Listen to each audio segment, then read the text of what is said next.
जय मसीह की, हालेलुया। आइए प्रार्थना करें और फिर आज का सभा को शुरू करेंगे।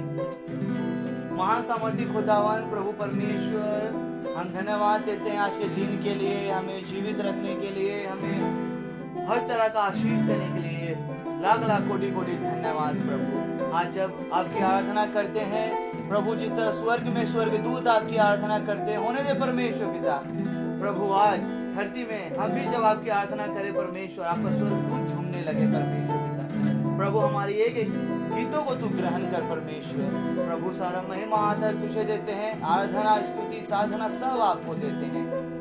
हमें भर दीजिए अपने पाक उपस्थिति से, हालेलुया।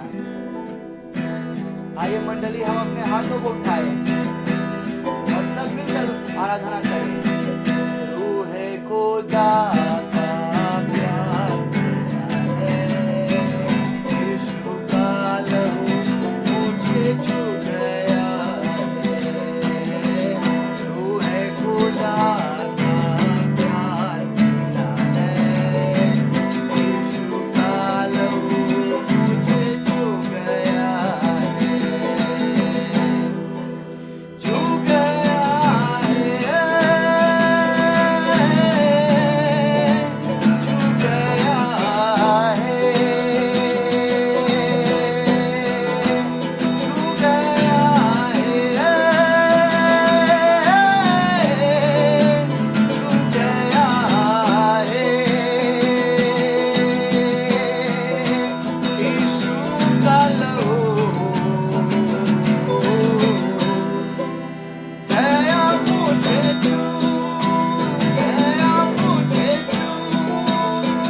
प्रभु आपका धन्यवाद करता हूँ आज के परमेश्वर आराधना में तूने हम सबको भर दिया, इसके लिए प्रभु बहुत बहुत धन्यवाद।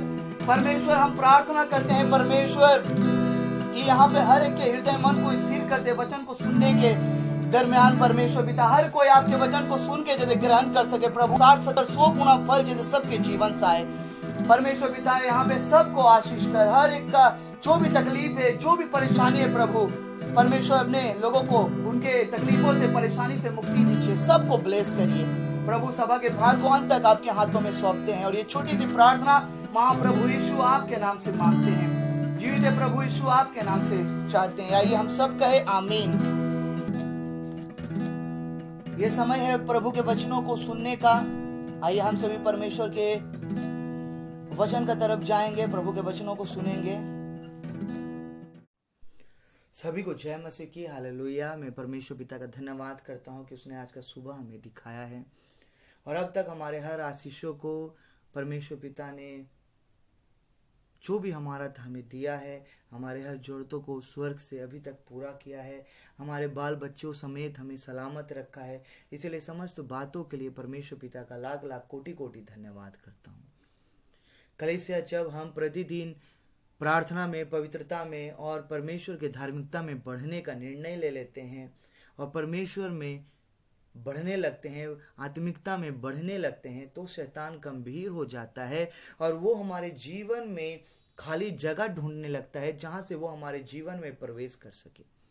जब शैतान को तलाशने पर भी कोई खाली जगह हमारे जीवन में नहीं मिलता है, तब वो छोटे छोटे जगहों से हमारे जीवन में प्रवेश करने का कोशिश करता है। आज ध्यान देकर परमेश्वर का वचन सुनिए, कान खोलकर परमेश्वर का वचन सुनिए, वरना आप परमेश्वर के आशीष से आप वंचित हो जाओगे। बाइबल बतलाता है नीति वचन उसका 20 अध्याय 13 पद में, नींद से प्रवृत्ति ना रख, नहीं तो दरिद्र हो जाएगा, आंखें खोल तब तू रोटी से तृप्त होगा। शैतान कई बार लोगों के जीवन में गहरा नींद डाल देता है। लोग इतना सोने सीख गया है कि 6 बजे से पहले उठता नहीं है। इसलिए आज बहुत सारा लोग ना आत्मिक रोटी को पा रहा है, ना शारीरिक रोटी को पा रहा है। इसीलिए देखिए नीति वचन 20 अध्याय 13 पद में लिखा हुआ है, नींद से प्रवृत्ति ना रख, नहीं तो दरिद्र हो जाएगा, आंखें खोल तब तू रोटी से तृप्त होगा। तो यहां पे शारीरिक आत्मिक दोनों रोटी का बात किया जा रहा है। आज मसीह लोग भी 6 बजे के बाद उठता है, इसीलिए कई बार ऐसा होता है कि उन लोगों का एक ऐसा प्रार्थना का समय बन गया है जिस समय में वो लोग जब प्रार्थना करने बैठता है तो उसके घर का दरवाजा में आके कोई खटखट करता है, या तो उसका घर का ही लोग जब काम काज करता है और उस समय में वो प्रार्थना कर रहा है, तरह तरह का डिस्टर्बेंस आता है।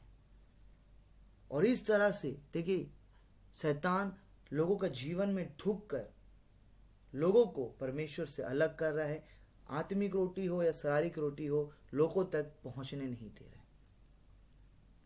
आप जब परमेश्वर में बढ़ने लगोगे, सुनिए, परमेश्वर में आप जब बढ़ने लगोगे तो शैतान क्या करेगा, आपके पड़ोसियों को, आपके रिश्तेदारों के मन में ऐसा भर देगा कि वो लोग आपके विरोध में चर्चा करना शुरू कर देगा।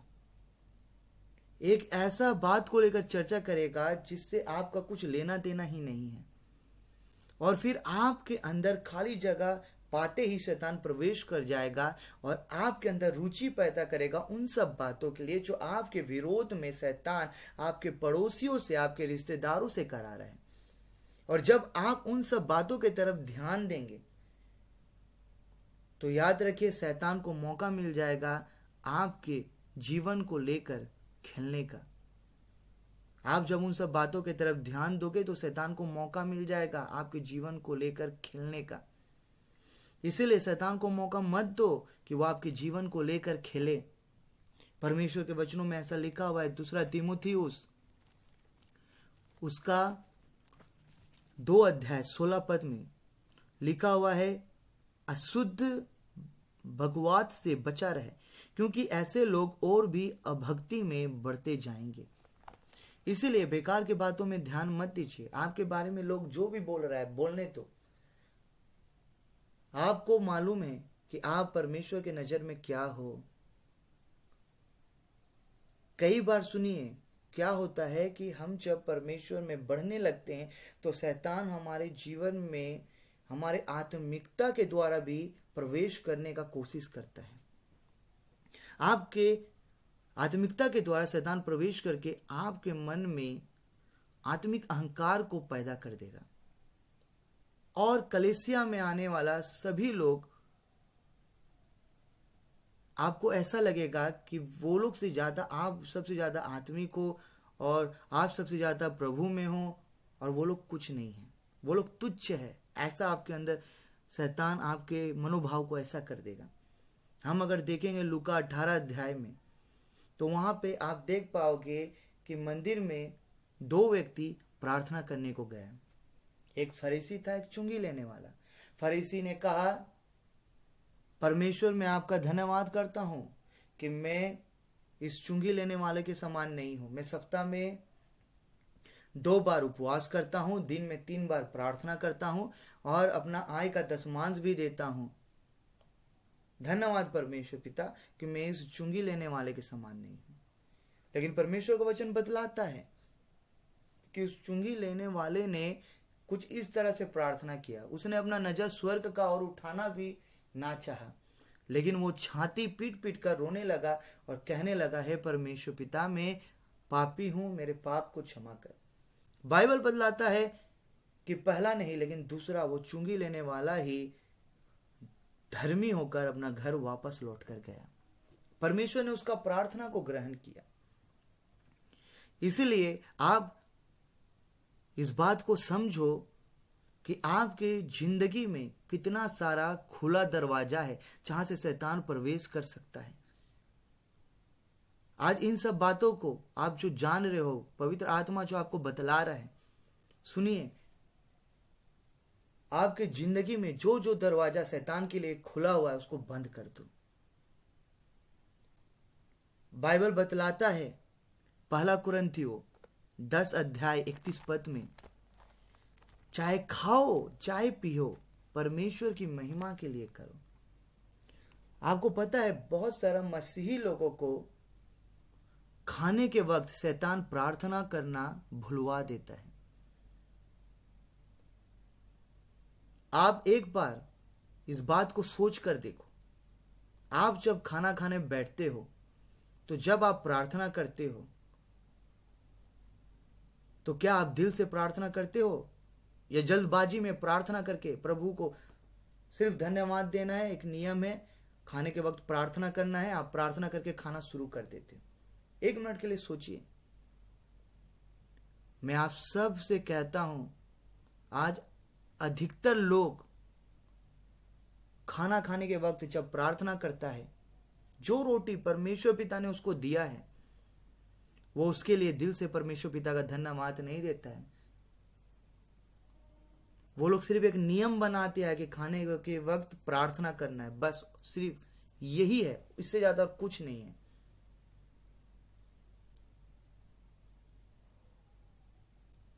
और जैसा कि मैंने कहा, कई सारे लोगों को तो शैतान भुलवा देता है कि खाने के वक्त भी प्रार्थना करना है। इसीलिए आपसे गलती ना हो, जब आप खाने के लिए आप बैठते हो, आपके सामने खाना आता है, आप परमेश्वर पिता का दिल से धन्यवाद करिए, जल्दबाजी में प्रार्थना मत करिए।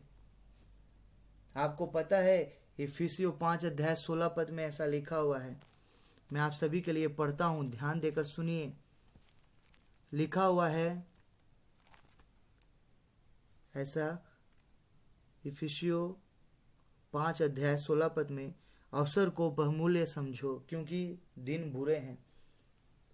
अवसर को बहुमूल्य समझना है, अपने हाथों से अवसर को जाने ना दो। शैतान कई बार क्या करता है, आपका टाइम पंचुअलिटी को खराब कर देना चाहता है, आपका दिनचर्या जो आपका योजना है उसको खराब कर देना चाहता है। यानी कि आपके सोने का, जागने का, खाने का, पीने का, खेलने का या पढ़ने का जो समय है उसको क्या करता है, शैतान खराब कर देता है। और इसीलिए आज क्या होता है कि देखिए, बहुत सारा लोग आज टाइम का पंक्चुअलिटी का वजह से परमेश्वर से दूर होता जा रहे हैं। जिस समय में सोना है उस समय में वो लोग बातें कर रहे हैं, जिस समय में जागना है उस समय में लोग सोने के लिए जा रहे हैं, जिस समय में पढ़ना है उस समय में बाइबल नहीं पढ़ता, उस समय में गेम खेल रहा है, या उस समय में टीवी देख रहा है या सीरियल देख रहा है। और फिर एक ऐसा समय में इंसान बाइबल लेकर बैठ रहा है पढ़ने के लिए, जिस समय में आप बाइबल पढ़ रहे हो तो कोई बाहर का लोग आके डिस्टर्ब कर दिया, या आपका मन नहीं बैठ रहा है। लेकिन जो समय परमेश्वर का था वो समय आप परमेश्वर को नहीं दिए। क्यों? क्योंकि शैतान आपके टाइम पंक्चुअलिटी को खराब कर दिया है। आपका जो दिनचर्या, जो आपने जो योजना बना के रखा था, उसको खराब कर दिया है। इसलिए अब तो शैतान की चालाकी को समझिए, अब तो शैतान का चालाकी को समझिए। आपको समझ में भी नहीं आएगा कि शैतान किस तरह से आपको आपका पिछला जिंदगी का बारे में बार बार याद दिलाएगा और आपको विचलित करेगा। आपको बार बार ये बात का एहसास दिलाएगा कि देख, तू पहले कितना गलत गलत काम किया, कितना गुनाह किया, क्या प्रभु यीशु ने तुझे माफ किया है? क्या तुझको लगता है? शैतान का झूठ बात में मत आइए। अगर आप प्रभु यीशु मसीह में विश्वास किए हो, अपने पापों का अंगीकार किए हो, और आप प्रभु यीशु को ये वादा किए हो कि प्रभु अब से मैं पाप नहीं करूंगा, तो प्रभु यीशु मसीह ने आपको क्षमा किया है, आप उद्धार पाए हो। इसलिए शैतान का झूठा बात में आप मत आना। वो आपको आपका पिछला जिंदगी याद दिला के आपके जीवन में प्रवेश करके आपका जीवन को नाश करने का कोशिश करेगा। लेकिन आप परमेश्वर के वचनों में देखो क्या लिखा हुआ है। 2 कुरिन्थियों उसका 5 अध्याय उसका 17 पद में देखिए क्या लिखा है। मैं आप सभी के लिए पढ़ देता हूं, ध्यान देकर सुनिए। लिखा हुआ है, इसलिए यदि कोई मसीह में है तो वह नई सृष्टि है, पुरानी बातें बीत गई है, देखो सब बातें नई हो गई है। अगर आज आप परमेश्वर में हो तो आप एक नया सृष्टि हो, आपके लिए सब कुछ नया है, आप नया हो गए हो। इसलिए पौलुस कहता है, मैं पिछला भूल कर आगे को बढ़ा जाता हूँ। इसलिए आप अपना पिछला जिंदगी को भूल जाइए और आज आप परमेश्वर में क्या हो, आप क्या थे इस बात का आप ध्यान मत दो, लेकिन आज आप परमेश्वर में क्या हो इस बात को सोचते हुए आप परमेश्वर में आगे बढ़िए। Hallelujah, hallelujah. सुनिए, कई बार क्या होता है, हम जब कलीसिया में आते हैं तो बाइबल बतलाता है कि एक दूसरे को हमेशा क्या करना है, सुनिए, सम्मान देना है। फिलिपियो 2 अध्याय उसका 3 पद बतलाता है, विरोध या झूठी बड़ाई के लिए कुछ ना करो, पर दीनता से एक दूसरे को अपने से अच्छा समझो। और कई बार देखिए क्या होता है कि बाप माँ बच्चों को बोलता है, तुम लोग तो गधा हो, तुम लोग बंदर हो। पत्नी पति को बोलता है, तुमसे तो कभी कुछ नहीं होगा, आज तुमसे कभी कुछ होगा भी नहीं, कभी कुछ नहीं होगा, ऐसा ऐसा बोलता है। पति पत्नी को बोलता है, तुम तो सेंसलेस हो, तुम्हारा कुछ दिमाग नहीं है। कलीसिया में देखो, हर कोई कलीसिया में भी ऐसा ही है। एक भाई दूसरे भाई को तुच्छ समझता है और खुद को ज्यादा बुद्धिमान, यानी कि सब कोई खुद को ज्यादा बुद्धिमान समझने लगा है। और आपको समझ में भी नहीं आ रहा कि शैतान इस जगह से आपके जीवन में देखिए प्रवेश करके आपके जीवन में काम कर रहा है। आपको ऐसा अंदर ही अंदर बना दिया है कि आप सबको तुच्छ समझते हो, खुद को बेहतर, खुद को ज्यादा बुद्धिमान समझने लगे हो। और शैतान आपके जीवन को लेकर खेल रहा है, आपके जीवन को अंदर ही अंदर खोखला कर रहा है, आपको समझ में भी नहीं आ रहा है। इसलिए कलीसिया आज शैतान की चालाकी को अच्छी तरह से समझ जाइए। बाइबल में लिखा है कि जब आप प्रार्थना करोगे, पता है शैतान क्या करता है, आपके मनों को भी लेकर खेलता है। आप प्रार्थना करोगे, आपका ध्यान प्रार्थना में केंद्रित होने नहीं देगा। आपकी आंखें बंद है, आपका जुबान प्रार्थना कर रहा है, परंतु आपका मन संसार में भटका के रख देगा शैतान। इसीलिए नीति वचन देखिए 4 अध्याय 23 पद क्या कहता है। नीति वचन 4 अध्याय उसका 23 पद में ऐसा लिखा है, सबसे अधिक अपने मन की रक्षा कर, क्योंकि जीवन का मूल स्रोत वही है। तो बाइबल बतलाता है कि मन का रखवाली करना है। शैतान पता है मन को लेकर, आपका इमोशंस को लेकर हमेशा खिलवाड़ करता है। अब शैतान को खेलने मत दो आपका मन, आपका इमोशंस को लेकर। आप जब प्रार्थना में बैठते हो, अब अगर आपका ध्यान भटके, आपको क्या करना है? फिर से अपना ध्यान खींचकर प्रभु में लगाना है। शैतान बार बार भटकाने का कोशिश करेगा, लेकिन आपको अपना मन बार बार खींच के ले आके परमेश्वर पिता के चरणों में रखना है। परमेश्वर पिता से प्रार्थना करना है कि प्रभु मुझे मदद कर कि मैं जब प्रार्थना में बैठता हूँ, प्रभु मुझे मदद कर कि मैं प्रभु पूरा मन से, पूरा आत्मा से आपसे प्रार्थना कर सकूं। मेरा मन इधर उधर ना भटके। आपको प्रभु से मदद मांगना है। कई बार आप कलीसिया में बैठोगे, पास्टर क्या वचन बोल रहा है प्रभु का, आपको शैतान सुनने नहीं देगा। पास्टर द्वारा वचन प्रचार करने के दौरान आपका ध्यान किसी अन्य विश्वासी की नई चमकदार साड़ी का ऊपर आपका डाल देगा।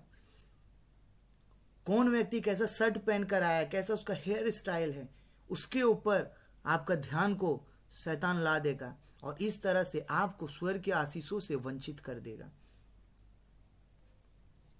आप जब कलीसिया में प्रार्थना में आओगे, आपको शैतान बार बार प्रार्थना के बीच में उसकाएगा। आंख खोल कर एक बार देख, एक बार आंख खोल, और आपका मन में ऐसा बातों को पैदा करेगा, उत्तेजना को, कि आपका भी मन करेगा कि चलो तो देखिए कि कौन कैसे प्रार्थना कर रहा है, कौन कैसे खड़ा है, कौन क्या कर रहा है। और आपको प्रार्थना का बीच में बार बार आंख खोलने के लिए उसकाएगा, कैसे भी करके शैतान। आराधना चर्च में कैसा हो रहा है, आराधना में क्या देखो गलती है, जो म्यूजिशियन म्यूजिक बजा रहा है उसमें क्या गलती है, बार बार उसके प्रति शैतान आपका ध्यान वहां पे आपका लाने का कोशिश करेगा, ताकि आप आत्मिकता में प्रवेश ना कर सको, ताकि आप प्रभु के संग जुड़ ना सको। कई बार जब आप प्रेयर मीटिंग में जाओगे, उपवास प्रार्थना में जाओगे, कोई व्यक्ति, कोई विश्वासी प्रार्थना कर रहा है, शैतान आपको अंदर ही अंदर ऐसा कहेगा कि सच है तो तू प्रार्थना कर सकता था, और फिर आपके मन में भी ऐसा बात आएगा कि सच है तो मैं प्रार्थना कर सकता हूं, ये क्या प्रार्थना लीड कर रहा है। आपको समझ में भी नहीं आएगा कि शैतान कैसे आपके जिंदगी में प्रवेश करके आपकी जिंदगी को खोखला करेगा अंदर ही अंदर। कलीसिया में देखो आपके मन में क्या करेगा, आपके अंदर डर पैदा करेगा। जब आप कलीसिया में बैठा रहोगे तो आपके अंदर ऐसा डर रहेगा कि कहीं पास्टर मुझको प्रार्थना करने के लिए ना बोलते। और आपको पता है ये सब खुला दरवाजा है शैतान के लिए, जहां से शैतान प्रवेश करता है। आपके मन में ऐसा डालेगा कि कलीसिया का लोग तुझे प्यार नहीं करता, कोई तुम्हारा लिए प्रार्थना नहीं करता। अगर आज तुम्हारा लिए कोई प्रार्थना करता तो तुम्हारा जीवन ऐसा नहीं होता। आपके मन में चर्च के लोगों के प्रति गलत फहमी पैदा करेगा शैतान। आपसे कहेगा कि कोई अगर तुम्हारा लिए प्रार्थना नहीं करता है, तू भी दूसरों के लिए प्रार्थना करना छोड़ दे। और ऐसे करके आपको धीरे धीरे करके प्रभु से दूर लेकर चला जाएगा शैतान। इसीलिए आज कलीसिया, इस बात को आप समझ लो कि आपके जिंदगी में कितना सारा खुला दरवाजा है, जहां से शैतान प्रवेश करके आपके जिंदगी को भीतर ही भीतर खोखला कर रहा है। इसलिए अगर आप परमेश्वर में और भी आशीष पाना चाहते हो, अगर आज आप परमेश्वर के और भी करीब जाना चाहते हो, परमेश्वर की आत्मिकता में, धार्मिकता में, पवित्रता में और बढ़ना चाहते हो, तो शैतान के लिए जो खुला दरवाजा सब है, जो आज आपने जाना है, उसे बंद कर दो। तब देखो आप परमेश्वर के इतना करीब आ जाओगे। आप अगर 10 साल से प्रभु में हो, इन 10 सालों में सुनिए, आप जो प्रभु का करीब नहीं आए हो, शैतान का लिए जो खुला दरवाजा उसको बंद कर दो। देखो आप उसी समय कितना परमेश्वर के करीब आ जाओगे। इसलिए आइए आंखों को बंद करें और प्रार्थना करें, और परमेश्वर हमें उन सब दरवाजों को बंद करने में मदद करेगा। प्रभु यीशु मसीह में प्रार्थना करता हूं आपके सामर्थी नाम से, आज जिन्होंने वचन सुना सबको आशीषित कर। और परमेश्वर पिता, आज जो तुझसे प्रार्थना कर रहे हैं, उनके जीवन में जो शैतान के लिए खुला दरवाजा है, उन दरवाजों को बंद करने के लिए जो भी आपसे निवेदन, आपसे विनती कर रहा है प्रभु, तो उनके विनती निवेदनों को सुन और उन सब दरवाजों को बंद कर दे जो शैतान के लिए खुला हुआ उनके जीवन में है प्रभु। और हम प्रार्थना करते हैं प्रभु यीशु मसीह, आज से एक दरवाजा जो शैतान के लिए खुला हुआ था विश्वासियों के जीवन में, मैं उसे बंद करता हूं प्रभु यीशु मसीह। अब कोई दरवाजा जैसे परमेश्वर पिता, ये सब दरवाजा जब बंद हो जा रहा है प्रभु, अब ये सब दरवाजा से कभी भी अब शैतान प्रवेश कर नहीं पाएगा। ये सब दरवाजा को मैं आपके लहू से सील करता हूं प्रभु जी, परमेश्वर यीशु प्रभु जी। और मैं दुआ करता हूं प्रभु जी, और भी जो कई सारा दरवाजा है, जब आने वाले दिनों में उन सब दरवाजा के बारे में हम लोग सीखेंगे प्रभु जी, जो परमेश्वर पिता अभी भी खुला हुआ है प्रभु, हम प्रार्थना करते अभी से तू अपने स्वर्गदूतों का पहरा दे, ताकि परमेश्वर पिता प्रभु यीशु मसीह, एक दिन में तो हम लोग सब बातों को समझ नहीं पा रहे हैं, जान नहीं पाएंगे, सीख नहीं पाएंगे, लेकिन जो धीरे धीरे सीख रहे हैं प्रभु जी, परमेश्वर कहीं ऐसा ना हो कि उन दरवाजे के द्वारा शैतान प्रवेश करके प्रभु जी हमारा ये सब दरवाजा जो बंद कर दिया है प्रभु, इसमें परमेश्वर पिता काम करे प्रभु। हम दुआ करते हैं परमेश्वर यीशु प्रभु, आपके सामर्थी नाम से हर दरवाजों को ही बंद कर देता हूं प्रभु यीशु आपके नाम से। और आने वाले दिनों में जब प्रभु जी हम सीखे परमेश्वर पिता और भी बहुत सारे बातों को परमेश्वर पिता, तो परमेश्वर पिता आगे हम लोग जैसे और भी तुझ में आत्मिकता में जैसे बढ़ सके प्रभु पिता। हम प्रार्थना करते हैं प्रभु, आज जितने लोग परमेश्वर पिता इस प्रार्थना को सुन रहे हैं सबको आशीष कर प्रभु यीशु मसीह। हर एक को परमेश्वर पिता स्वर्ग जो जीवन दिया है प्रभु जी, परमेश्वर पिता जो राह दिखाया है प्रभु जी, जो सच्चाई तू बताया है प्रभु जी, हर एक को मदद कर परमेश्वर पिता, ताकि अंतिम सांसों तक आपके सच्चाई को थाम कर रखे प्रभु, क्योंकि तू ही तो मार्ग, तू ही तो सत्य और तू ही जीवन है प्रभु। और परमेश्वर पिता आने वाले दिन में हम विश्वास करते हैं कि जब और भी दरवाजों के बारे में सीखेंगे प्रभु, हम विश्वास करते हैं हमारा जीवन और भी आशीषित होगा प्रभु जी।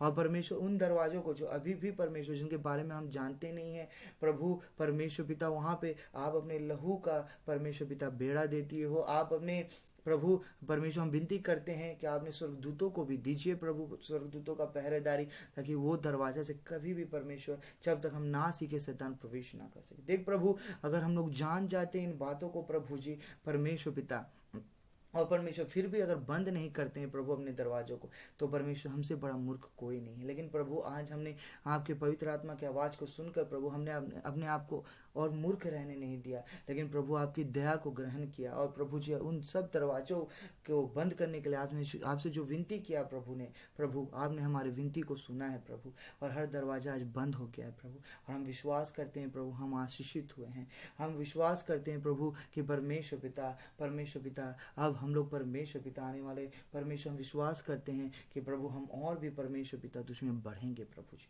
और ये हमारा विश्वास ही केवल नहीं है लेकिन कॉन्फिडेंट है परमेश्वर, क्योंकि परमेश्वर पिता हम परमेश्वर पिता प्रभु जी इन बीते दिनों में जो कुछ भी सीख रहे हैं प्रभु, सच में परमेश्वर पिता आपके आत्मा के द्वारा बहुत सारी बातों को सीख रहे हैं जो हम लोग पहले नहीं सीखे थे प्रभु। और ये इसका प्रमाण है परमेश्वर पिता कि हम लोग तुझमें बढ़ रहे हैं और आने वाले दिन में और भी बढ़ेंगे प्रभु। बस परमेश्वर यही दुआ करते हैं, अंतिम सांस तक हमें मदद कर कि हम आपके उद्धार को पकड़ के रखें, और प्रभु जी अंतिम सांस तक प्रभु न्याय के दिन तक आपके परमेश्वर पिता नजरों में जैसे परमेश्वर निर्दोष रहे प्रभु जी। परमेश्वर समस्त बात के लिए आपका धन्यवाद देता हूँ। अगर आज कोई परमेश्वर परिवार में कोई बीमार है उसको छूकर चंगाई दे प्रभु जी। अगर आज परमेश्वर कोई प्रार्थना सुन रहा है ऐसा व्यक्ति जो बहुत दुखी है उसके दुखों को दूर करते प्रभु जी। आज अगर कोई परमेश्वर दिल से एकदम टूट चुका है प्रभु जी, मैं दुआ करता हूँ उसके दिल को फिर से जोड़ दे प्रभु जी। और मैं प्रार्थना करता हूँ परमेश्वर प्रभु जी, अगर आज यहाँ पे कोई ऐसा व्यक्ति है जो बहुत ज़्यादा आर्थिक समस्या से होकर गुजर रहा है, उनके आर्थिक समस्याओं को दूर कर दे परमेश्वर पिता। प्रभु अपने लोगों को ब्लेस कर प्रभु जी, हर तरफ से ब्लेस कर प्रभु जी, आत्मिकता में ब्लेस कर प्रभु जी, शारीरिक जीवन को ब्लेस कर, मानसिक जीवन और प्रभु जी भावनात्मक जीवन को भी ब्लेस कर प्रभु जी। आपके लोगों को आपकी सुरक्षा में, आशीषों में रखते हैं और ये प्रार्थना विनती निवेदन महाप्रभु यीशु आपके नाम से मांगते हैं, सुन ग्रहण कर उत्तर दे। आइए प्रभु यीशु के नाम से हम सभी कहे आमीन। पिता परमेश्वर का प्रेम, प्रभु यीशु मसीह का अनुग्रह और पवित्र आत्मा की संगति सहभागिता प्रभु यीशु मसीह के द्वितीय आगमन तक हम सबका संग होता रहे। आइए हम सब कहे आमीन। सबको जय मसीह की। प्रभु आप सबको आशीष करें।